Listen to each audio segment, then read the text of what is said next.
ಜ್ಯೋತಿಷ್ ಶಾಸ್ತ್ರದ ಪ್ರಕಾರ ಪ್ರತಿ ನಕ್ಷತ್ರಕ್ಕೂ 4 ಪಾದ ಇರುತ್ತೆ ಅಂತ ನಮಗೆ ಗೊತ್ತು. ಆದರೆ ಪ್ರತಿ ನಕ್ಷತ್ರದ ಪ್ರತಿ ಪಾದಕ್ಕೂ ಯಾವ ಯಾವ ರಾಶಿಗಳು ಅಧಿಪತಿ ಅನ್ನೋದನ್ನ ತಿಳ್ಕೊಳ್ಬೇಕು ಸರ್. ಯಾಕಂದ್ರೆ ಅಶ್ವಿನಿ ನಕ್ಷತ್ರಕ್ಕೆ ಕೇತು ನಕ್ಷತ್ರ, ಭರಣಿ ನಕ್ಷತ್ರಕ್ಕೆ ಶುಕ್ರ ನಕ್ಷತ್ರ, ಹೀಗೆ ಪ್ರತಿಯೊಂದು ನಕ್ಷತ್ರಕ್ಕೂ ಹೇಳ್ಕೊಂಡು ಹೋಗ್ತಾರೆ. ಹಾಗಾಗಿ ಪ್ರತಿ ನಕ್ಷತ್ರದ ಪ್ರತಿ ಪಾದಕ್ಕೂ ಯಾವ ರಾಶಿ ಅಧಿಪತಿ ಮತ್ತೆ ಪ್ರತಿ ನಕ್ಷತ್ರದ ಪ್ರತಿ ಪಾದಕ್ಕೂ ಯಾವ ಪ್ರಮುಖ ಫಲ ಇದೆ, ಹಾಗೆ ಇದೆಲ್ಲದರ ತಿಳ್ಕೊಳ್ಳೋದ್ರ ಮುಖ್ಯ ಉದ್ದೇಶ ಏನಾಗಿರಬೇಕು ಅನ್ನೋದನ್ನ ದಯವಿಟ್ಟು ತಿಳಿಸ್ಕೊಡಿ ಸರ್. ಶ್ರೀ ಗುರುಭ್ಯೋ ನಮಃ. ಗುರುರ್ಬ್ರಹ್ಮ ಗುರುರ್ವಿಷ್ಣು ಗುರುರ್ದೇವೋ ಮಹೇಶ್ವರ, ಗುರುಃ ಸಾಕ್ಷಾತ್ ಪರಂ ಬ್ರಹ್ಮ ತಸ್ಮೈ ಶ್ರೀ ಗುರವೇ ನಮಃ. ಸರ್ವೇಭ್ಯೋ ಋಷಿಭ್ಯೋ ನಮಃ, ಸರ್ವೇಭ್ಯೋ ಶಾಸ್ತ್ರಪ್ರವರ್ತಕೇಭ್ಯೋ ನಮಃ. ಬಂಧು ಮಿತ್ರರೇ, ಈ ಒಂದು ವಿಡಿಯೋ ಏನು ಮಾಡೋಕ್ಕೆ ಇವತ್ತು ಹೊರಟಿದ್ದೀವಿ, ಇದು ಸ್ವಲ್ಪ ಕಠಿಣವಾದ್ದು ಅಂತಲೇ ಹೇಳಬೇಕು. ಯಾಕೆ ಅಂದರೆ ಎಲ್ಲ ಗ್ರಂಥಗಳಲ್ಲೂ ನಮಗೆ ಇದು ಸಿಗೋದಿಲ್ಲ. ಯಾವುದೇ ಒಬ್ಬ ವ್ಯಕ್ತಿ ಜ್ಯೋತಿಷಿ ಆಗಿರ್ತಕ್ಕಂಥವನು ನೂರಾರು ಸಾವಿರಾರು ಗ್ರಂಥಗಳನ್ನು ಓದ್ತಾ ಇರಬೇಕಾದಾಗ ಯಾವುದೋ ಗ್ರಂಥಗಳಲ್ಲಿ ಸಿಗತ್ತೆ ಅಷ್ಟೇ. ಎಲ್ಲ ವಿಷಯನೂ ಎಲ್ಲ ಒಂದೇ ಗ್ರಂಥಗಳಲ್ಲಿ ಸಿಗೋದಕ್ಕೆ ಸಾಧ್ಯ ಇಲ್ಲ. ಸಾಕ್ಷಾತ್ ವರಾಹ ವೇದಾಚಾರ್ಯರೇ ಆದರೂ ಕೂಡ ಎಲ್ಲ ಒಂದೇ ಗ್ರಂಥಗಳಲ್ಲಿ ಹೇಳೋದಕ್ಕೆ ಸಾಧ್ಯ ಇಲ್ಲ. ರಾಹುಕೇತುಗಳ ಬಗ್ಗೆ ಜಾಸ್ತಿ ಉಲ್ಲೇಖ ಕೊಟ್ಟೇ ಇಲ್ಲ ಬೃಹಜ್ಜಾತಕ ಹೊರ ಶಾಸ್ತ್ರದಲ್ಲಿ. ಸೊ ಹಾಗಾಗಿ ಏನಾಗುತ್ತೆ ಅಂದರೆ ನಮಗೆ ಎಲ್ಲ ನಿಮ್ಮ ಬೃಹತ್ ಪರಾಶರವಾದದಲ್ಲಿ ರಾಮ ಅವತಾರ ಸದಸ್ಯ ಚಂದ್ರಸ್ಯ ಯದುನಾಯಕ ಅಂತ ಶ್ಲೋಕ ಇದೆ. ಹಾಗೆ ಎಲ್ಲ ಗ್ರಂಥದಲ್ಲೂ ಸಿಗೋದಿಲ್ಲ ಅದೆಲ್ಲ. ಹೀಗೆ ಈ ಒಂದು ವಿಷಯನ ನಾನು ವೈದಿಕ ಜ್ಯೋತಿಷಕ್ಕೆ ಸಂಬಂಧಪಟ್ಟಂತಹ ಒಂದು ಗ್ರಂಥವನ್ನು ಓದ್ತಾ ಇರಬೇಕಾದಾಗ ಸಿಕ್ತು.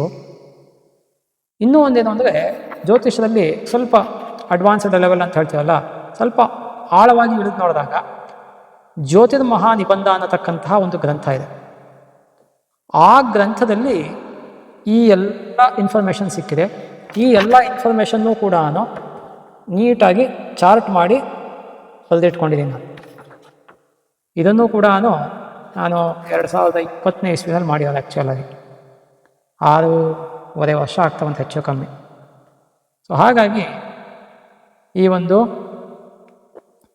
ಗ್ರಂಥದಲ್ಲಿ ಏನು ಹೇಳಿದೆ ನಿಧಾನಕ್ಕೆ ಹೇಳ್ತಾ ಹೋಗ್ತೀನಿ. ಇದು ಯಾಕೆ ಅಂದರೆ ಪ್ರತಿ ನಕ್ಷತ್ರದ ಮೊದಲನೇ ಪಾದಕ್ಕೆ ಏನು ಫಲ, ಪ್ರಮುಖ ಫಲ ಅಂತ ಹೇಳ್ತೀವಿ ನಾವು, ಏನು ಫಲ, ಮತ್ತು 2ನೇ ಪಾದಕ್ಕೆ ಏನು ಫಲ, 3ನೇ ಪಾದಕ್ಕೆ ಏನು ಫಲ, 4ನೇ ಪಾದಕ್ಕೆ ಏನು ಫಲ, ಒಂದೊಂದೇ ಪದದಲ್ಲಿ ಹೇಳ್ಕೊಂಡು ಹೋಗಿದ್ದಾರೆ ಯಾವುದೋ ಗ್ರಂಥದಲ್ಲಿ. ಯಾಕೆಂದರೆ ನಾನು ಈ ಚಾರ್ಟ್ ಮಾಡಬೇಕಾದ್ರೆ 3-4 ಗ್ರಂಥಗಳನ್ನು ನೋಡಿ ಕೂಲಂಕಷವಾಗಿ ಕ್ರೋಢೀಕರಿಸಿ ಬರೆದಿರ್ತಕ್ಕಂಥದ್ದು. ಸೊ ಹಾಗಾಗಿ ಒಂದೊಂದು ನಕ್ಷತ್ರದ ಒಂದೊಂದು ಪಾದಕ್ಕೂ ಏನು ಫಲ, ಮತ್ತು ಒಂದೊಂದು ನಕ್ಷತ್ರದ ಒಂದೊಂದು ಪಾದಕ್ಕೂ ಯಾವ ಗ್ರಹ ಅಧಿಪತಿ, ಇದರಿಂದ ನಮಗೇನು ಪ್ರಯೋಜನ ಅನ್ನೋದನ್ನು ಫಸ್ಟ್ ಹೇಳ್ಬಿಡ್ತೀನಿ. ಮುಖ್ಯವಾಗಿ ಈ ನವರತ್ನಗಳನ್ನು ಹಾಕೋಬೇಕಾದಾಗ ತುಂಬ ಜನ ಮಾಡ್ತಕ್ಕಂತಹ ಮಿಸ್ಟೇಕ್, ಹೆಚ್ಚು ಕಮ್ಮಿ ನಿಮಗೆ ಎಲ್ಲ ಒಂದು ಗೋಲ್ಡ್ ಆ್ಯಂಡ್ ಸಿಲ್ವರ್ ಅಥವಾ ಜೆಮ್ಸ್ ಅಂಗಡಿಗಳಲ್ಲಿ ಮೇಷರಾಶಿಗೆ ಇದು, ವೃಷಭ ರಾಶಿಗಿದು, ಕಟಕ ರಾಶಿಗಿದು, ಮಕರ ರಾಶಿಗಿದು, ಮೀನ ರಾಶಿಗಿದು ಅಂತ ರಾಶಿ ಮೇಲೆ ಇಂತಿಂಥ ಜೆಮ್ಮನ್ನು ಅಥವಾ ಸ್ಟೋನ್ ಅಂತ ಅವ್ರು ಕರೀತಾರೆ, ನಾವು ಜೆಮ್ ಅಂತ ಕರಿತೀವಿ. ಸ್ಟೋನ್ ಅಲ್ಲ ಅದು, ಆ್ಯಕ್ಚುಲಾಗಿ ಸ್ಟೋನ್ ಬೇರೆ, ಜೆಮ್ ಬೇರೆ. ಅವ್ರಿಗೆ ಅದು ಗೊತ್ತಿರೋದಿಲ್ಲ ಸುಮಾರು ಜನಕ್ಕೆ.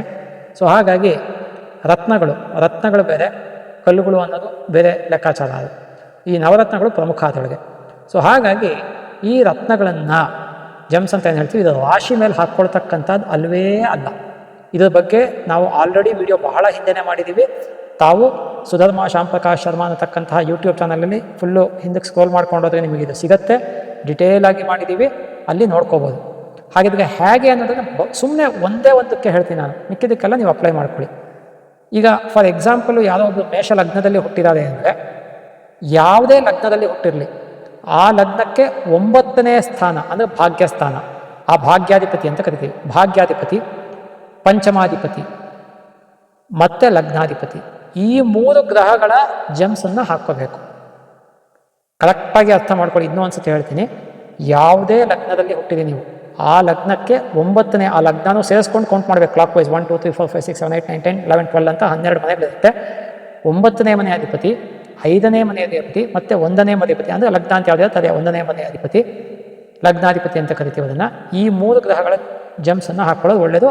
ಆ ಅಧಿಪತಿಗಳು ಷಷ್ಟಾಷ್ಟ ದ್ವಾದಶದಲ್ಲಿದ್ದರೆ, ನೀಚನಾಗಿದ್ದರೆ ಅಥವಾ ವೀಕ್ ಆಗಿದ್ದರೆ, ಯಾವುದೇ ರೀತಿ ಬೇರೆ ಅಸ್ತನಾಗಿದ್ದರೆ, ಪಾಪಕರ್ತದ ಯೋಗದಲ್ಲಿದ್ದರೆ ಅವಾಗೆಲ್ಲ ರೆಗ್ಯುಲರ್ ಯೂಸೇಜ್ಗೆ ಬೇಡ ಅಂತ ನಾನು ಸಜೆಸ್ಟ್ ಮಾಡ್ತೀನಿ. ಇವುಗಳಲ್ಲಿ ಜಮಾಲಜಿಸ್ಟ್ಗಳಲ್ಲೂ ಭಿನ್ನಾಭಿಪ್ರಾಯಗಳಿದೆ. ನಾರ್ತ್ ಇಂಡಿಯನ್ಸ್ಗೂ ಸೌತ್ ಇಂಡಿಯನ್ಸ್ಗೂ ಸ್ವಲ್ಪ ಭಿನ್ನಾಭಿಪ್ರಾಯ ಇದೆ. ಸೊ ಹಾಗಾಗಿ ಏನಾಗುತ್ತೆ, ರೆಗ್ಯುಲರ್ ಯೂಸೇಜ್ಗೆ ಷಷ್ಟಾಷ್ಟ ದ್ವಾದಶದಲ್ಲಿ ನೀಚನಾಗಿ ಅಸ್ತನಾಗಿ ಪಾಪಕರ್ತದ ಯೋಗದಲ್ಲಿ ಈ ಥರದೆಲ್ಲ ಇತ್ತು ಅಂದರೆ ಬೇಡ ಅಂತ ಹೇಳ್ತೀನಿ. ತುಂಬ ಜನ ಪ್ರಶ್ನೆ ಏನಂದರೆ ನಾನು ಹುಟ್ಟಿ ಡೇಟ್ ಆಫ್ ಬರ್ತೆ ಗೊತ್ತಿಲ್ಲ, ಟೈಮ್ ಗೊತ್ತಿಲ್ಲ, ಅವಾಗ ನಾನು ಏನು ಹಾಕ್ಕೋಬೇಕು ಅನ್ನೋದು ಮನಸ್ಸಿದೆ.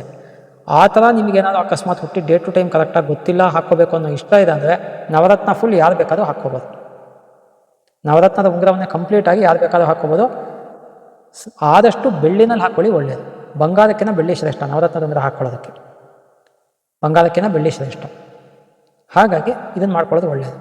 ಈ ಒಂದೊಂದು ನಕ್ಷತ್ರದ ಒಂದೊಂದು ಪಾದಕ್ಕೆ ಒಂದೊಂದು ಗ್ರಹ ಅಧಿಪತಿ ಇರುತ್ತಲ್ಲ, ಆ ನಕ್ಷತ್ರ ಪಾದಕ್ಕೆ ಯಾವುದು ಅಧಿಪತಿ ಇರುತ್ತೆ ಆ ಗ್ರಹದ ಜಮ್ಮನ್ನು ಹಾಕ್ಕೊಳ್ಳೋದು ಕೂಡ ವಿಶೇಷ.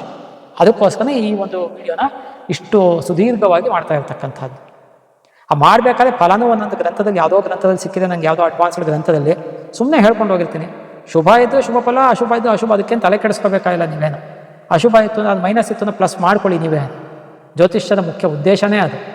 ಎಲ್ಲ ಒಂದು ಕಡೆ ಕಳ್ಳ ಅಂತ ಬಂದಿದೆ, ತೆರೋಗಿ ಅಂತ ಬಂದಿದೆ. ತೆರೋಗಿ ಏನು ಬಂದಿದೆ ಅಂದರೆ ಉತ್ತಮವಾದ ಗುಣಮಟ್ಟದ ಆಹಾರ ತಿನ್ನಿ, ಹಾಳು ಮುಳು ಆಚೆ ಕಡೆ ಜಂಕ್ ಫುಡ್ ತಿನ್ನಕ್ಕೆ ಹೋಗಬೇಡಿ, ಕೋಲ್ಡ್ ಐಟಮ್ಸ್ ತಿನ್ನಬೇಡಿ, ಸ್ವೀಟ್ಸ್ ಜಾಸ್ತಿ ತಿನ್ನಲೇಬೇಡಿ. ಹೀಗೆ ಕಳ್ಳ ಅಂತಿತ್ತು ಅಂದರೆ ಕಳ್ಳತನ ಮಾಡಬಾರ್ದು ಅನ್ನೋದು ನಾವು ಮೈಂಡಲ್ಲಿ ಯಾವಾಗಲೂ ಇಟ್ಕೊಂಡಿದೆ. ದುಷ್ಟ ಅಂತಿದ್ದು ದುಷ್ಟತನ ಬಿಡಿ. ಹೀಗೆ ಹಾಗಾಗಿ ಈಗ ಈ ಒಂದು ಚಾರ್ಟನ್ನು ನಿಧಾನಕ್ಕೆ ಹೇಳೋಕೆ ಹೊರಡ್ತೀನಿ. ಅಶ್ವಿನಿ ನಕ್ಷತ್ರ ಮೊದಲನೇ ಪಾದಕ್ಕೆ ಕುಜ ಅಧಿಪತಿ, ಫಸ್ಟು ಅಧಿಪತಿ ಯಾವುದು ಅಂತ ಹೇಳ್ಬಿಡ್ತೀನಿ. ಕುಜ ಅಧಿಪತಿ. ಕುಜ ಅಂದಾಗ ನೀವು ಅಂಗಾರಕ, ಕುಜ, ಮಂಗಳ ಎಲ್ಲನೂ ಒಂದೇ. ಪ್ರತಿ ಸತಿ ಅದನ್ನು ಹೇಳಲ್ಲ. ಮಂಗಳ ಮಾಂಗ್ಲಿಕ್ ಅಂತಾರೆ ನಾರ್ತ್ ಇಂಡಿಯಾ ಕಡೆ. ಸೊ ಹಾಗಾಗಿ ಮಂಗಳ, ಅಂಗಾರಕ, ಕುಜ ಎಲ್ಲನೂ ಒಂದೇ. ಕುಜ ಅಧಿಪತಿ. ಮೊದಲನೇ ಪಾದಕ್ಕೆ ಫಲ ಬಂದು ಚೋರ ಅಂತ ಇದೆ ನೋಡಿ, ಫಸ್ಟೇ ಚೋರ ಅಂತ ಇದೆ. ಹಾಗೆ ಕುಜಾಧಿಪತಿ ಅಂದಾಗ ನೀವು ರೆಡ್ ಕೋರಲ್ ಹವಳನ ಹಾಕಬೇಕಾಗತ್ತೆ. ನಿಮ್ಮದು ಅಶ್ವಿನಿ ನಕ್ಷತ್ರ ಒಂದನೇ ಪಾದ ಆಗಿದ್ದರೆ ಮಾತ್ರ. ಪ್ರತಿ ಸತಿ ನಾನು ಹೇಳೋಕ್ಕೋಲ್ಲ, ಯಾಕೆಂದರೆ ಪ್ರತಿ ಸತಿ ಹೇಳ್ತಾ ಹೋದ್ರೆ ವಿಡಿಯೋ ತುಂಬ ದೊಡ್ಡದಾಗಿ ಹೋಗುತ್ತೆ. ಎರಡನೇ ಪಾದಕ್ಕೆ ಅಧಿಪತಿ ಬಂದು ಶುಕ್ರ, ವಜ್ರ ಹಾಕಬೇಕಾಗತ್ತೆ. ಇಲ್ಲಿ ಫಲ ಬಂದ್ಬಿಟ್ಟು ನಮಗೆ ಯಾವ ಥರ ಫಲ ಇದೆ ಅಂದರೆ ಅಲ್ಪಕರ್ಮಕರ ಅಂತ ಇದೆ. ಅಲ್ಪಕರ್ಮಕರ ಅಂದರೆ ಸ್ವಲ್ಪ ಕೆಲಸ ಮಾಡ್ತಕ್ಕಂಥವನು, ಸ್ವಲ್ಪ ಕೆಲಸದಲ್ಲಿ ಕಳ್ಳು ಹೊಡೆಯೋನು ಅನ್ನೋ ಅರ್ಥದಲ್ಲಿ ತೊಗೊಂಡಿದ್ದಾರೆ. ಮೂರನೇ ಪಾದಕ್ಕೆ ಬುಧ ಅಧಿಪತಿ ಪಚ್ಚೆ ಎಮರಾಲ್ಡ್ ಗ್ರೀನ್ ಎಮರಾಲ್ಡ್ ಹಾಕಬೇಕಾಗತ್ತೆ. ಅದಕ್ಕೆ ಸುಭಗ ಅಂತ ಇದೆ, ಅಂದರೆ ಒಳ್ಳೆ ಫಲ ಅನ್ನೋ ಅರ್ಥ ಸುಭಗ ಅಂದರೆ. ನಾಲ್ಕನೇ ಪಾದಕ್ಕೆ ಅಶ್ವಿನಿ ನಕ್ಷತ್ರ ನಾಲ್ಕನೇ ಪಾದಕ್ಕೆ ಚಂದ್ರಾಧಿಪತಿ ಮುತ್ತು ಹಾಕಬೇಕಾಗತ್ತೆ. ಯಾವುದನ್ನು ಯಾವುದೊಳಗೆ ಹಾಕಬೇಕು ಅಂತ ಲಾಸ್ಟಲ್ಲಿ ಹೇಳ್ತೀನಿ ನಾನು. ಯಾವ್ಯಾವ ಜಮ್ಸನ್ನು ಯಾವ್ಯಾವ ಲೋಹದಲ್ಲಿ ಹಾಕಬೇಕು ಅನ್ನೋದನ್ನು ಲಾಸ್ಟಲ್ಲಿ ಹೇಳ್ತೀನಿ ಒಂದೇ ಸತಿ. ಮುಂಚೆನೇ ಆಲ್ರೆಡಿ ವಿಡಿಯೋ ಮಾಡಿದ್ದೀವಿ, ಇಲ್ಲೂ ನಿಮ್ಗೊಂದು ಸತಿಗೆ ಇರಲಿ ಅಂದ್ಬಿಟ್ಟು ಒಂದೇ ವಿಚಾರ, ಒಂದೇ ಇನ್ಫಾರ್ಮೇಷನ್ ಎಲ್ಲ ಕಡೆ ಸಿಗಲಿ ಅಂತ ಲಾಸ್ಟಲ್ಲಿ ಹೇಳ್ತೀನಿ ನಾನು. ಚಂದ್ರ ಅದನ್ನು ಮುತ್ತು ಪರ್ಲ್ ಅಂತ ಕರಿತೀವಲ್ಲ, ಆ ಮುತ್ತನ್ನು ಧರಿಸ್ಬೇಕು ನೀವು. ಭೋಗಿ ಮತ್ತು ದೀರ್ಘಾಯು ಅಂತ ಎರಡು ತೊಗೊಂಡಿದ್ದಾರೆ ಫಲನ. ಅಶ್ವಿನಿ ನಕ್ಷತ್ರ ನಾಲ್ಕನೇ ಪಾದಕ್ಕೆ ಭೋಗಿ ಅಂದರೆ ಸುಖಿ ಅನ್ನೋ ಅರ್ಥ, ದೀರ್ಘಾಯು ಅಂತ ತೊಗೊಂಡಿದ್ದಾರೆ. ಇದೆಲ್ಲ ಕಾಮನ್ ಆಗಿ ತೊಗೊಂಡಿರೋದು. ಇದನ್ನೇ 100% ಇಟ್ಕೊಂಡು ತಲೆ ಕೆಡಿಸ್ಕೊಳ್ಳುವಂತಹ ಅವಶ್ಯಕತೆ ಕೂಡ ಇಲ್ಲ, ಸ್ಪಷ್ಟವಾಗಿ ಹೇಳ್ಬಿಡ್ತೀನಿ. ಭರಣಿ ನಕ್ಷತ್ರ ಒಂದನೇ ಪಾದಕ್ಕೆ ನಮಗೆ ರವಿ ಅಧಿಪತಿ ಮಾಣಿಕ್ಯ ರೂಬಿ ಹಾಕಬೇಕಾಗತ್ತೆ. ಹಾಗಾಗಿ ತ್ಯಾಗಿ ಅಂತ ತೊಗೊಂಡಿದ್ದಾರೆ, ಅಂದರೆ ತುಂಬಾ ತ್ಯಾಗ ಮನೋಭಾವನೆ ಇರುತ್ತೆ. ಎರಡನೇ ಪಾದಕ್ಕೆ ಬುಧ ಪಚ್ಚೆ ಗ್ರೀನ್ ಎಮರಾಲ್ಡ್ ಹಾಕಬೇಕಾಗತ್ತೆ, ಬುಧ ಅಧಿಪತಿ.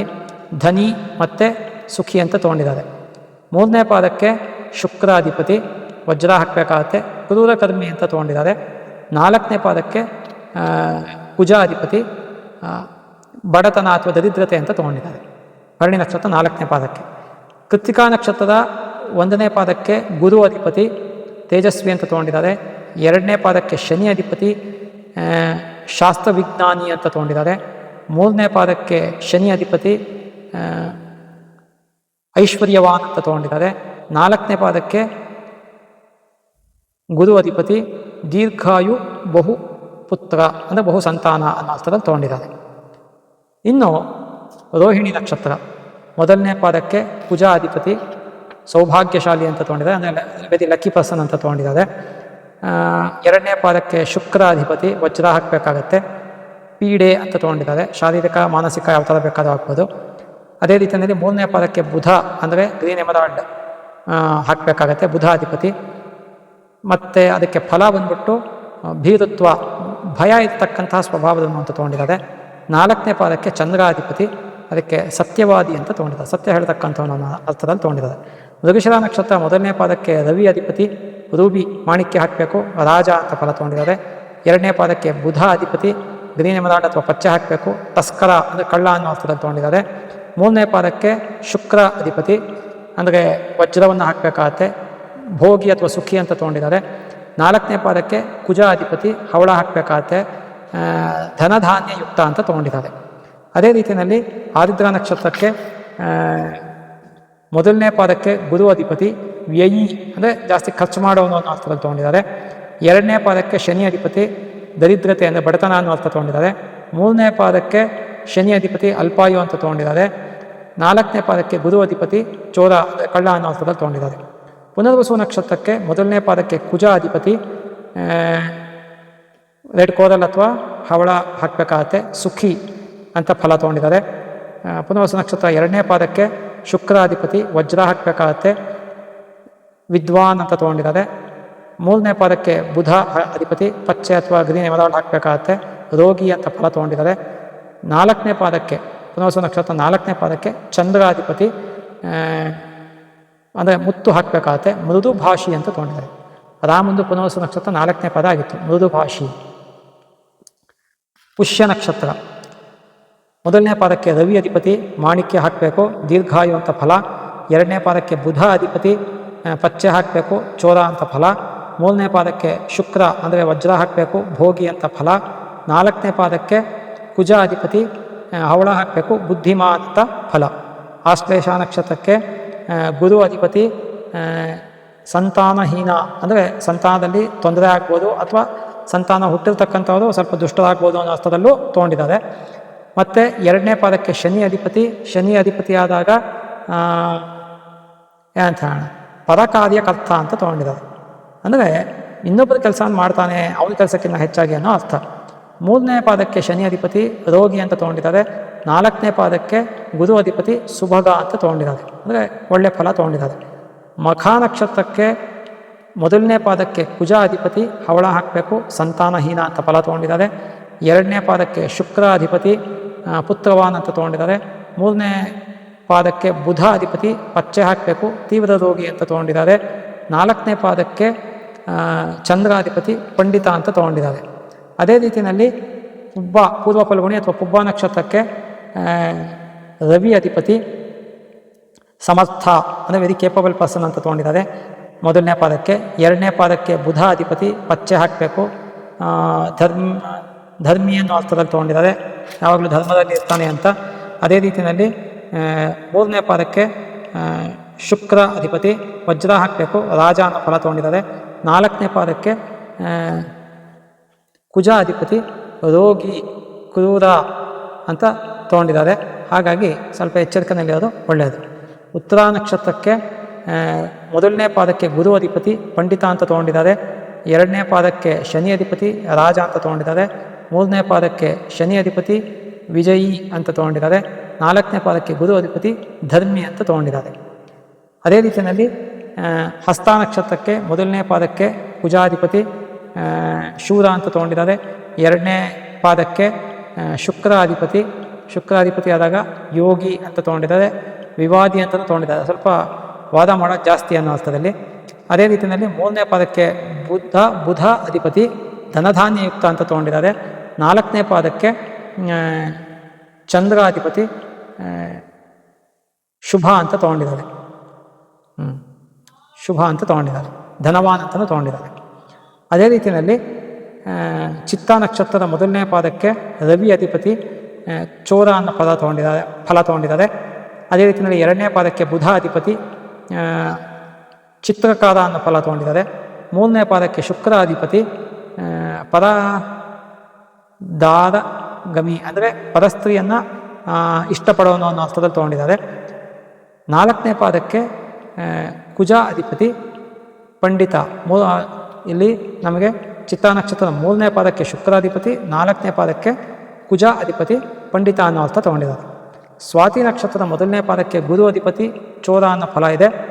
ಎರಡನೇ ಪಾದಕ್ಕೆ ಶನಿ ಅಧಿಪತಿ ಅಲ್ಪಾಯು ಅನ್ನೋ ಫಲ ಇದೆ.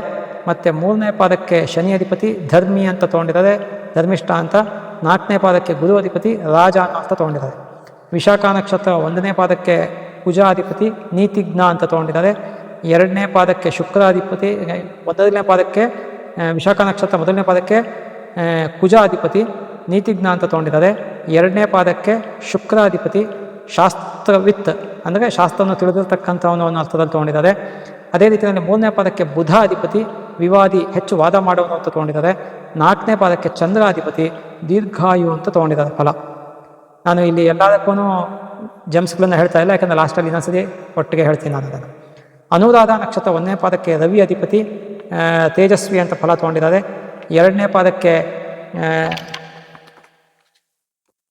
ಅನುರಾಧ ನಕ್ಷತ್ರ 2ನೇ ಪಾದಕ್ಕೆ ಬುಧ ಅಧಿಪತಿ ಧರ್ಮಿಷ್ಠ ಅಂತ ತೊಗೊಂಡಿದ್ದಾರೆ. 3ನೇ ಪಾದಕ್ಕೆ ಶುಕ್ರ ಅಧಿಪತಿ ದೀರ್ಘಾಯು ಅಂತ ತೊಗೊಂಡಿದ್ದಾರೆ. 4ನೇ ಪಾದಕ್ಕೆ ಕುಜ ಅಧಿಪತಿ ವ್ಯಭಿಚಾರಿ ಅಂತ ತೊಗೊಂಡಿದ್ದಾರೆ. ಜ್ಯೇಷ್ಠ ನಕ್ಷತ್ರ 1ನೇ ಪಾದಕ್ಕೆ ಗುರು ಅಧಿಪತಿ ಕ್ರೂರಿ ಅಂತ ತೊಗೊಂಡಿದ್ದಾರೆ. 2ನೇ ಪಾದಕ್ಕೆ ಶನಿ ಅಧಿಪತಿ ಭೋಗಿ ಅಂತ ತೊಗೊಂಡಿದ್ದಾರೆ. 3ನೇ ಪಾದಕ್ಕೆ ಶನಿ ಅಧಿಪತಿ ವಿದ್ವಾನ್ ಅಂತ ತೊಗೊಂಡಿದ್ದಾರೆ. 4ನೇ ಪಾದಕ್ಕೆ ಗುರು ಅಧಿಪತಿ ಸಂತಾನವಾನ್ ಅಥವಾ ಪುತ್ರವಾನ್ ಅಂತ ತೊಗೊಂಡಿದ್ದಾರೆ. ಮೂಲ ನಕ್ಷತ್ರ 1ನೇ ಪಾದಕ್ಕೆ ಕುಜ ಅಧಿಪತಿ ಭೋಗಿ ಅಂತ ತೊಗೊಂಡಿದ್ದಾರೆ. 2ನೇ ಪಾದಕ್ಕೆ ಶುಕ್ರಾಧಿಪತಿ ತ್ಯಾಗಿ ಅಂತ ತೊಗೊಂಡಿದ್ದಾರೆ. 3ನೇ ಪಾದಕ್ಕೆ ಬುಧ ಅಧಿಪತಿ ಸುಮಿತ್ರರು ಗುಡ್ ಫ್ರೆಂಡ್ಸ್ ಅಂತ ತೊಗೊಂಡಿದ್ದಾರೆ. 4ನೇ ಪಾದಕ್ಕೆ ಚಂದ್ರ ಅಧಿಪತಿ ರಾಜ ಅಂತ ತೊಗೊಂಡಿದ್ದಾರೆ. ಇನ್ನು ಪೂರ್ವಾಷಾಢ ನಕ್ಷತ್ರ 1ನೇ ಪಾದಕ್ಕೆ ಸೂರ್ಯ ರವಿ ಅಧಿಪತಿ ಶ್ರೇಷ್ಠ ಅಂತ ತೊಗೊಂಡಿದ್ದಾರೆ, ಶ್ರೇಷ್ಠ ವ್ಯಕ್ತಿ ಅಂತ. 2ನೇ ಪಾದಕ್ಕೆ ಬುಧ ಅಧಿಪತಿ ರಾಜಪ್ರಿಯ ಅಂತ ತೊಗೊಂಡಿದ್ದಾರೆ, ಅಂದರೆ ರಾಜನಿಗೆ ಇಷ್ಟವಾದವನು ಅನ್ನೋ ಅರ್ಥದಲ್ಲಿ. 3ನೇ ಪಾದಕ್ಕೆ ಶುಕ್ರ ಅಧಿಪತಿ ವಿವಾದಿ, ವಾದ ಮಾಡ್ತಕ್ಕಂಥವನು. 4ನೇ ಪಾದಕ್ಕೆ ಕುಜ ಅಧಿಪತಿ ಧನಿ, ಧನವಾನ್, ಶ್ರೀಮಂತ ಅನ್ನೋ ಅರ್ಥ ತೊಗೊಂಡಿದ್ದಾರೆ. ಉತ್ತರಾಷಾಢ ನಕ್ಷತ್ರ 1ನೇ ಪಾದಕ್ಕೆ ಗುರು ಅಧಿಪತಿ ರಾಜ ಫಲ. 2ನೇ ಪಾದಕ್ಕೆ ಶನಿ ಅಧಿಪತಿ ಮಿತ್ರ ವಿರೋಧಿ ಅಂತ ತೊಗೊಂಡಿದ್ದಾರೆ. 3ನೇ ಪಾದಕ್ಕೆ ಶನಿ ಅಧಿಪತಿ ಮಾನಿ, ಬಹಳ ಮಾನಿಷ್ಠ ಅಂತ ತೊಗೊಂಡಿದ್ದಾರೆ. 4ನೇ ಪಾದಕ್ಕೆ ಗುರು ಅಧಿಪತಿ ಧರ್ಮಿಷ್ಠ ಅನ್ನೋ ಅರ್ಥ ತೊಗೊಂಡಿದ್ದಾರೆ ಫಲವನ್ನು. ಶ್ರವಣ ನಕ್ಷತ್ರ 1ನೇ ಪಾದಕ್ಕೆ ಕುಜಾಧಿಪತಿ ಶ್ರೇಷ್ಠ ಮತ್ತು ಮಾನಿ ಅನ್ನೋ ಫಲವನ್ನು ತೊಗೊಂಡಿದ್ದಾರೆ.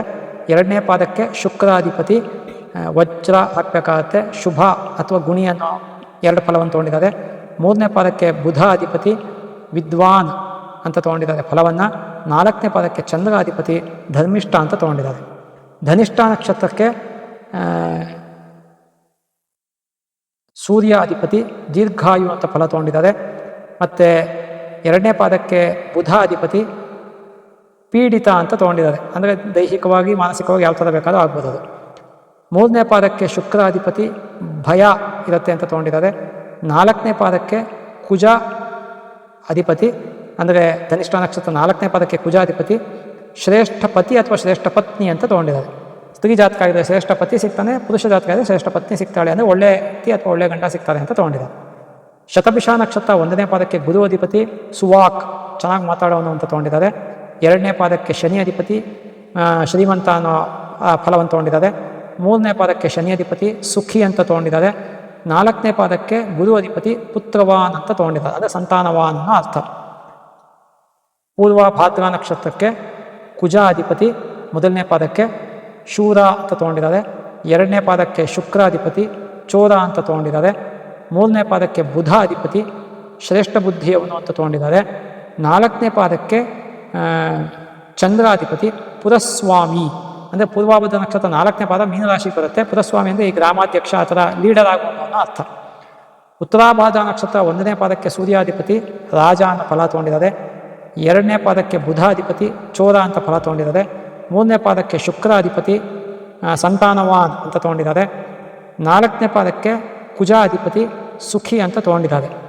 ಇನ್ನು ರೇವತಿ ನಕ್ಷತ್ರ 1ನೇ ಪಾದಕ್ಕೆ ಗುರು ಅಧಿಪತಿ ಜ್ಞಾನಿ ಅಂತ ತೊಗೊಂಡಿದ್ದಾರೆ. 2ನೇ ಪಾದಕ್ಕೆ ಶನಿ ಅಧಿಪತಿ ಚೋರ ಅಂತ ತೊಗೊಂಡಿದ್ದಾರೆ. 3ನೇ ಪಾದಕ್ಕೆ ಶನಿ ಅಧಿಪತಿ ಯುದ್ಧದಲ್ಲಿ ಸೋಲು ಅಂತ ತೊಗೊಂಡಿದ್ದಾರೆ. ಸೊ ಹಾಗಾಗಿ 4ನೇ ಪಾದಕ್ಕೆ ಗುರು ಅಧಿಪತಿ ಕ್ಲೇಶ ಅಂದರೆ ದುಃಖ, ಕ್ಲೇಶಯುಕ್ತ ಅಂದರೆ ದುಃಖದಿಂದ ಕೂಡಿದವನು ಅಂತ ತೊಗೊಂಡಿದ್ದಾರೆ ರೇವತಿ ನಕ್ಷತ್ರ 4ನೇ ಪಾದಕ್ಕೆ. ಇದಿಷ್ಟು ಕೂಡ ಬಹಳ ಡಿಟೇಲ್ ಆಗಿ ಹೇಳಿದ್ದು. ಇನ್ನು ಇವ್ರು ಕೇಳಿದ ಪ್ರಶ್ನೆ ಏನು ಅಂದರೆ ಅಶ್ವಿನಿ ನಕ್ಷತ್ರ ಅಂದರೆ ಕೇತು ನಕ್ಷತ್ರ, ಭರಣಿ ಅಂದರೆ ಶುಕ್ರ ನಕ್ಷತ್ರ, ಕೃತಿಕಾ ಅಂದರೆ ರವಿ ನಕ್ಷತ್ರ, ಹೀಗೆಲ್ಲ ಜ್ಯೋತಿಷಿಗಳು ಹೇಳ್ತಾರೆ. ಅದು ಆ್ಯಕ್ಚುಯಲ್ ಆಗಿ ಅಶ್ವಿನಿ ಅಂದರೆ ಕೇತುವಿನ ನಕ್ಷತ್ರ ಅನ್ನೋ ಅರ್ಥ ಅಲ್ಲ. ಅದು ಆ ಕೇತು ದಶೆ ಆರಂಭ ಆಗೋ ನಕ್ಷತ್ರ, ಅದನ್ನು ಕೇತು ನಕ್ಷತ್ರ ಅಂತ ಕರೆದುಬಿಡ್ತಾರೆ, ಅಷ್ಟೇ, ಇನ್ನೇನೂ ಇಲ್ಲ. ದಶಾರಂಭ ನಕ್ಷತ್ರವನ್ನು ಕೇತು ನಕ್ಷತ್ರ ಅಂತಾರೆ, ಭರಣಿ ನಕ್ಷತ್ರ ಅಂದರೆ ಶುಕ್ರ ನಕ್ಷತ್ರ ಅಂತಾರೆ, ಕೃತಿಕಾನ ರವಿ ನಕ್ಷತ್ರ ಅಂತ ಕರೀತಾರೆ. ಹಾಗೆ ಇವರು ಜ್ಯೋತಿಷಿಗಳು ಆ ನಕ್ಷತ್ರವನ್ನು ಯಾವ ದಶೆ ಪ್ರಾರಂಭ ಆಗುತ್ತೆ ಆ ನಕ್ಷತ್ರದಲ್ಲಿ ಅದೇ ಗ್ರಹದ ನಕ್ಷತ್ರ ಅಂತ ಕರೀತಾರೆ. ಆ ಗ್ರಹಗಳಿಗೂ ಆ ನಕ್ಷತ್ರಗಳಿಗೂ ದಶಾರಂಭದ ಲೆಕ್ಕಾಚಾರದಲ್ಲಿ ಸಂಬಂಧವೇ ಹೊತ್ತು ಬೇರೆ ಯಾವ ರೀತಿಯಲ್ಲೂ ಸಂಬಂಧ ಇಲ್ಲ. ಇನ್ನು ಇವರು ಕೇಳಿಲ್ಲದೆ ಇರತಕ್ಕಂತಹ ಇನ್ನೊಂದು ಪ್ರಶ್ನೆ ನಾನೇ ತಗೊಂಡು ಉತ್ತರ ಕೊಡ್ತಾ ಇದ್ದೀನಿ ಇಲ್ಲಿ, ಯಾಕೆಂದರೆ ಒಂದೇ ಕಡೆ ಇನ್ಫಾರ್ಮೇಷನ್ ಬರಲಿ ಅಂತ. ಈ 27 ನಕ್ಷತ್ರಗಳಿಗೂ ಕೂಡ, ಅಥವಾ 28 ಅಂತಲೇ ಇಟ್ಕೋಣ, 28 ನಕ್ಷತ್ರಗಳಿಗೂ ಕೂಡ ನಕ್ಷತ್ರದ ಅಧಿಪತಿಗಳು ಯಾರು, ನೀವು ಯಾವ ನಕ್ಷತ್ರದಲ್ಲಿ ಹುಟ್ಟಿದ್ರೆ ಯಾವ ದೇವತೆಯನ್ನು ಅಥವಾ ದೇವರನ್ನು ಪೂಜೆ ಮಾಡಬೇಕು ಅನ್ನೋದನ್ನು ಕೂಡ ವಿಶೇಷವಾಗಿ ಪ್ರತಿದಿನವೂ ಕೂಡ, ಮತ್ತು ತಿಂಗಳಲ್ಲಿ ಯಾವ ನಕ್ಷತ್ರ ನಿಮ್ಮದಾಗಿರುತ್ತೆ, ಆ ನಕ್ಷತ್ರ ಯಾವತ್ತು ಬರುತ್ತೆ ಅವತ್ತಿನ ದಿನ ನೀವು ಹೋಗಿ ಬೇಕಾದ ದೇವಸ್ಥಾನದಲ್ಲಿ ನಿಮಗೆ ಇಷ್ಟವಿರುವಂತಹ ದೇವರ ದೇವಸ್ಥಾನದಲ್ಲಿ ಅರ್ಚನೆ ಮಾಡಿಸ್ಕೊಳ್ಳೋದು ವಿಶೇಷ ಫಲ ಆಗಿರುತ್ತೆ.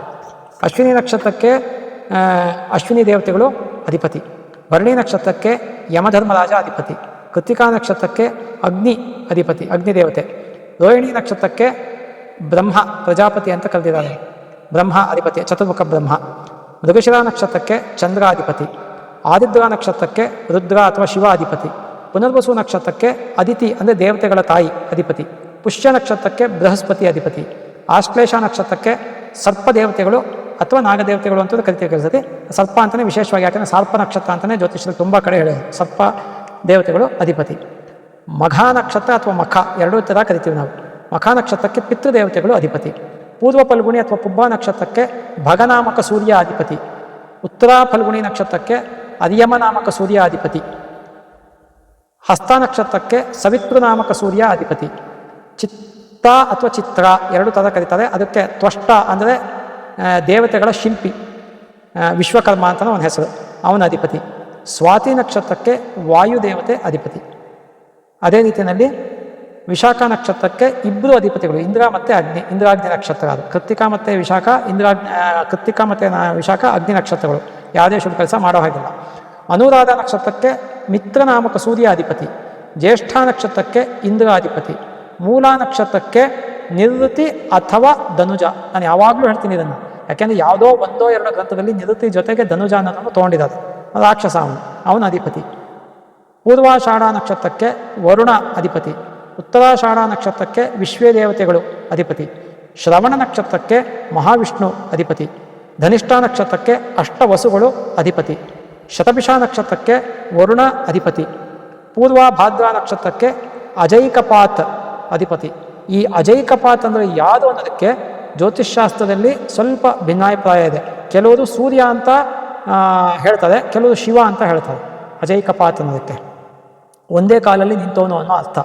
ಸೊ ಹಾಗಾಗಿ ಶಿವ ಯಾವುದೋ ಒಂದು ಪುರಾಣದ ಪ್ರಕಾರ ಒಂದೇ ಕಾಲಲ್ಲಿ ನಿಂತಿದ್ದವನು ಅನ್ನೋದು ಒಂದು ಉಲ್ಲೇಖ ಇದೆ, ಅದಕ್ಕೋಸ್ಕರ ಅದನ್ನು ತೊಗೊಳ್ತಾರೆ ಕೆಲವರು, ಸೂರ್ಯನನ್ನು ತೊಗೊಳ್ತಾರೆ. ಸೊ ಯಾರು ಪೂರ್ವಭಾದ್ರ ನಕ್ಷತ್ರದಲ್ಲಿ ಹುಟ್ಟಿರ್ತಾರೆ ಅವರು ಸೂರ್ಯನನ್ನು ಮತ್ತು ಶಿವನನ್ನು ವಿಶೇಷವಾಗಿ ಆರಾಧನೆ ಮಾಡೋದು ಸೂಕ್ತ ಅಂತ ನನ್ನ ಅಭಿಪ್ರಾಯ.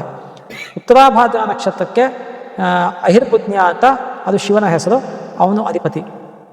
ರೇವತಿ ನಕ್ಷತ್ರಕ್ಕೆ ಪೂಷನ್ ನಾಮಕ ಸೂರ್ಯ ಅಧಿಪತಿ. ಇನ್ನು ಅಭಿಜಿತ್ ನಕ್ಷತ್ರ, ಯಾರು ಉತ್ತರಾಷಾಢ ನಕ್ಷತ್ರದ 4ನೇ ಪಾದದ ಕಡೇ ಭಾಗದಲ್ಲಿ ಹುಟ್ಟಿರ್ತಾರೆ ಅಥವಾ ಶ್ರವಣ ನಕ್ಷತ್ರದ 1ನೇ ಪಾದದ ಮೊದಲ 4 ಗಳಿಗೆ ಒಳಗೆ ಹುಟ್ಟಿರ್ತಾರೆ ಅಂಥವ್ರಿಗೆ ಅಭಿಜಿತ್ ಅನ್ನತಕ್ಕಂಥ ನಕ್ಷತ್ರ, ಅದಕ್ಕೆ ಬ್ರಹ್ಮ ಅಧಿಪತಿ.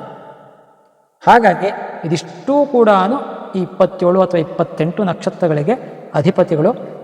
ಈ ನಕ್ಷತ್ರಗಳ ಅಧಿಪತಿಗಳನ್ನು ನೀವು ಯಾವ ನಕ್ಷತ್ರದಲ್ಲಿ ಹುಟ್ಟಿರ್ತೀರೋ ಅವರು ಆ ದೇವತೆಗಳನ್ನು ವಿಶೇಷವಾಗಿ ಆರಾಧನೆ ಮಾಡ್ತಕ್ಕಂಥದ್ದು, ಅದೇ ದಿನ ನಕ್ಷತ್ರ ಬಂದಾಗ ಆರಾಧನೆ ಮಾಡ್ತಕ್ಕಂಥದ್ದು. ಆ ದಿನ ನಿಮಗೆ ಯಾವ ದೇವರು ಇಷ್ಟನೋ ಆ ದೇವಸ್ಥಾನಕ್ಕೆ ಹೋಗಿ ಒಂದು ಅರ್ಚನೆನೋ, ಭಗವಂತ ನಿಮಗೆ ಬೇಕಾದಾಗ ಕೊಟ್ಟಿದ್ದಾರೆ ಅಂದರೆ ಅಭಿಷೇಕನೋ, ಅಥವಾ ಯಾವುದಾದ್ರು ದಾನ ಮಾಡೋಕ್ಕೆ ಸಾಧ್ಯ ಆದರೆ ನಕ್ಷತ್ರ, ಯಾವ ನಕ್ಷತ್ರ ಬರುತ್ತೆ ನಿಮ್ಮ ಒಂದು ತಿಂಗಳಲ್ಲಿ ಸಾಮಾನ್ಯ ಒಂದು ದಿನ ಬರುತ್ತೆ, 1ನೇ ತಾರೀಕಿಗೆ ಬಂದಿದೆ ತಿಂಗಳು ಇಂಗ್ಲೀಷ್ ಕ್ಯಾಲೆಂಡರ್ ಪ್ರಕಾರ, ಆವಾಗ 27 ನಕ್ಷತ್ರ 30 ದಿನ ಇರುತ್ತೆ. ಅದರಿಂದ ಮೊದಲನೇ ಫಸ್ಟು ಸೆಕೆಂಡು ಥರ್ಡು ಬಂದಿದೆ, ಲಾಸ್ಟಲ್ಲಿ 28, 29, 30 ಆ ಥರ ಬರೋದಕ್ಕೆ ಚಾನ್ಸಸ್ ಇರುತ್ತೆ. ತಿಂಗಳಲ್ಲಿ 1 ದಿನ ಅಥವಾ 2 ದಿನ ಬರಬಹುದು. 2 ದಿನ ಬಂದರೆ ಇದು ಒಳ್ಳೆಯದೇ ನಿಮಗೆ. ಹಾಗಾಗಿ ಅಂಥ ದಿನ ನೀವು ಅರ್ಚನೆ ಮಾಡಿಸ್ಕೊಳ್ಳೋದು, ಅಭಿಷೇಕ ಮಾಡಿಸ್ಕೊಳ್ಳೋದು ಅಥವಾ ದಾನ ಕೊಡೋದು ಯಾರಿಗಾದ್ರೂ ಕೈಲಾಗಿದ್ದನ್ನು ಈ ಥರ ಮಾಡ್ತಕ್ಕಂಥದ್ದು ಸೂಕ್ತ ಅಂತ ಹೇಳ್ತೀನಿ. ಹಾಗಾಗಿ ಇದಿಷ್ಟು ಕೂಡ ನಕ್ಷತ್ರಗಳ ಅಧಿದೇವತೆಗಳು. ಇನ್ನು ಇದೇ ವಿಡಿಯೋದಲ್ಲೇ ನಿಮಗೆ ಒಂದು ಕ್ವಿಕ್ ಇದರೊಳಗೆ ಯಾವ ನಕ್ಷತ್ರಗಳು ದೇವಗಣ, ಯಾವುದು ಮನುಷ್ಯಗಣ, ಯಾವುದು ರಾಕ್ಷಸಗಣ ಅನ್ನೋದನ್ನು ಹೇಳ್ಬಿಡ್ತೀನಿ ಇಲ್ಲೇ ಕೂಡ. ದೇವಗಣ ನಕ್ಷತ್ರಗಳು ಯಾವ್ಯಾವುದು ಅಂದರೆ ಅಶ್ವಿನಿ, ಮೃಗಶಿರ, ಪುನರ್ವಸು, ಪುಷ್ಯ, ಹಸ್ತ, ಸ್ವಾತಿ, ಅನುರಾಧ, ಶ್ರವಣ, ರೇವತಿ. ಇನ್ನು ಈ ಮನುಷ್ಯಗಣದ ನಕ್ಷತ್ರಗಳು ಭರಣಿ, ರೇವತಿ, ಆರ್ದ್ರ, ಪುಬ್ಬ, ಉತ್ತರ, ಪೂರ್ವಾಷಾಢ, ಉತ್ತರಾಷಾಢ, ಪೂರ್ವಾಭಾದ್ರ, ಉತ್ತರಾಭಾದ್ರ. ರಾಕ್ಷಸಗಣದ ನಕ್ಷತ್ರಗಳು ಕೃತ್ತಿಕ, ಆಶ್ಲೇಷ, ಮಖ, ಚಿತ್ತ, ವಿಶಾಖ, ಜ್ಯೇಷ್ಠ, ಮೂಲ, ಧನಿಷ್ಠ, ಶತಭಿಷ. ಇದಿಷ್ಟು ಕೂಡ ನಕ್ಷತ್ರಗಳಿಗೆ, ನಕ್ಷತ್ರ ಪಾದಗಳಿಗೆ, ಒಂದೊಂದು ಪಾದಗಳಿಗೂ ಅಧಿಪತಿಗಳು ಯಾವುದನ್ನು ಬಹಳ ಡಿಟೇಲಾಗಿ ಹೇಳಿ ಒಂದೊಂದು ಪಾದಕ್ಕೂ ಯಾವ್ಯಾವುದೋ ಗ್ರಂಥಗಳನ್ನು ರೆಫರ್ ಮಾಡೋದ್ರೊಳಗೆ ಒಂದೊಂದು ಫಲವನ್ನು ಪ್ರಮುಖವಾಗಿ ಕೊಟ್ಟಿದ್ದಾರೆ, ಅದನ್ನು ಕೂಡ ಹೇಳಿದ್ದೀನಿ.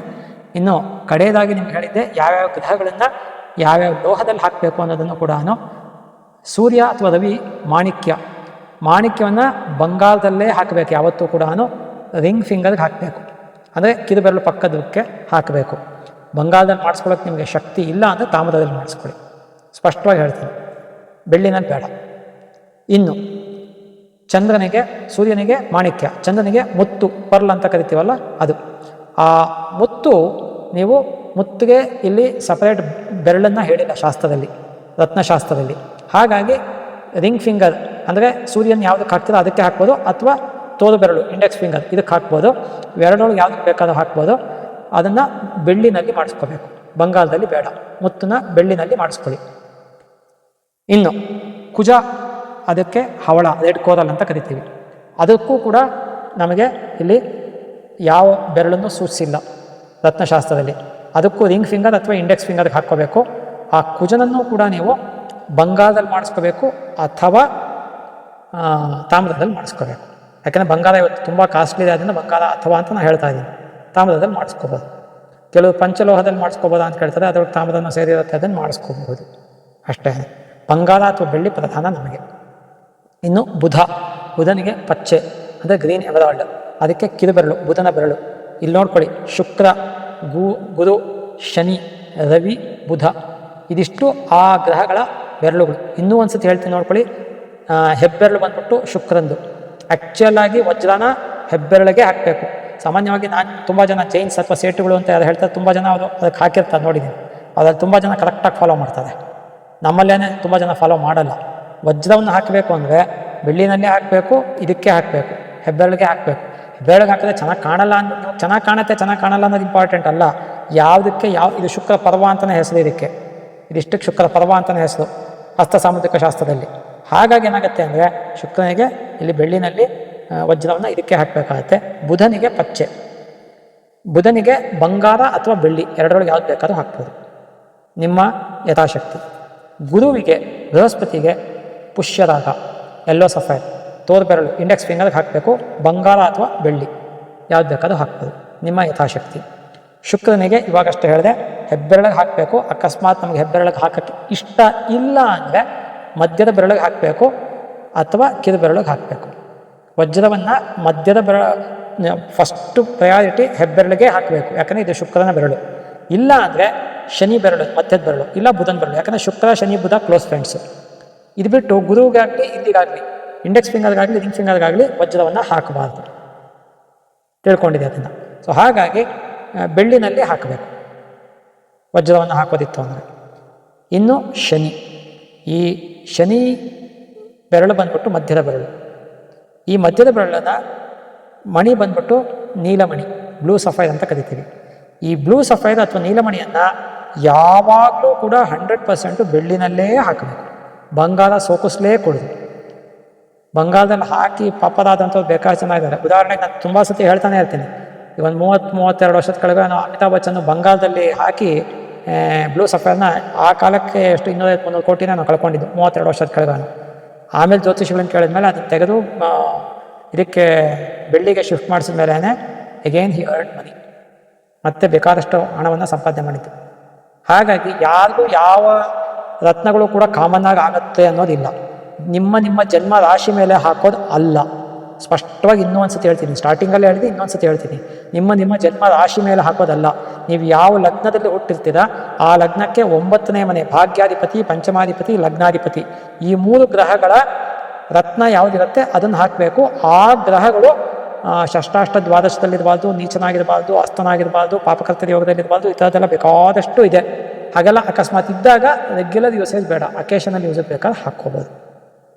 ಹಾಗಾಗಿ ಇದಿಷ್ಟನ್ನು ನೀವು ಕರೆಕ್ಟಾಗಿ ಅರ್ಥ ಮಾಡ್ಕೊಳ್ಳಿ. ಯಾವತ್ತು ಹಾಕ್ಕೋಬೇಕಾದ್ರೂ ಕೂಡ ನೀವು ಫಸ್ಟ್ ಟೈಮ್ ಹಾಕ್ಕೋಬೇಕಾದ್ರೆ ಒಂದು ಒಳ್ಳೆ ಮುಹೂರ್ತ ಇಡಿಸ್ಕೋಬೇಕು. ಅದಕ್ಕೆ ಮಾಣಿಕ್ಯ ಹಾಕ್ಕೋಬೇಕು ಅಂದರೆ ಭಾನುವಾರನೇ ಹಾಕ್ಕೋಬೇಕು. ಭಾನುವಾರ ಅಕಸ್ಮಾತ್ ಯಾವುದು ಹೊಂತಿಲ್ಲ ಅಂದರೆ ಸೂರ್ಯನಿಗೆ ಮಿತ್ರ ಗ್ರಹಗಳಾದಂತಹ ಚಂದ್ರ, ಕುಜ, ಗುರು ಈ ವಾರಗಳಲ್ಲಿ ಹಾಕ್ಕೋಬೋದು. ಸೋಮವಾರ, ಮಂಗಳವಾರ, ಗುರುವಾರ.